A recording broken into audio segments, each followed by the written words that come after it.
ঈদ নিয়ে কোনো পরিকল্পনা নাই, অলওয়েজ ফ্রেন্ডদের সাথে ফ্যামিলির সাথে, এটাই। একেবারে বাজেট নাই এবার ঈদের, একেবারে কোনো বাজেটই নেই এবার, সব গিফট পেয়েছি।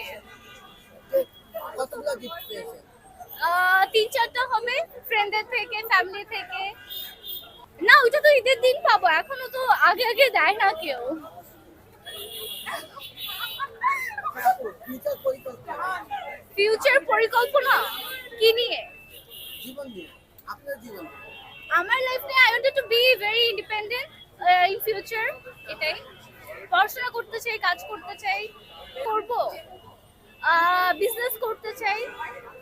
বিজনেস বলতে আমি আমি একটা প্রতিষ্ঠান দিতে চাই, যেখানে হচ্ছে যে আমি আমার পাশাপাশি অন্য মানুষদেরকে কর্মসংস্থান করে দিতে পারবো। নায়িকা হওয়ার স্বপ্ন দেখেছেন? সরি, নায়িকা হওয়ার স্বপ্ন দেখেছেন? এটা তো সব মেয়েদেরই থাকে, এটা তো সব মেয়েদেরই থাকে। তার সাথে কাজ করতে চান? সরি। আপনার আছে? হ্যাঁ, ডেফিনেটলি আছে। এই দেশের নাকি বাইরের দেশে? আমাকে দেখি কি মনে হয়? আপনাকে দেখে মনে হয় বাইরের দেশের নায়িকা। তাহলে মেবি।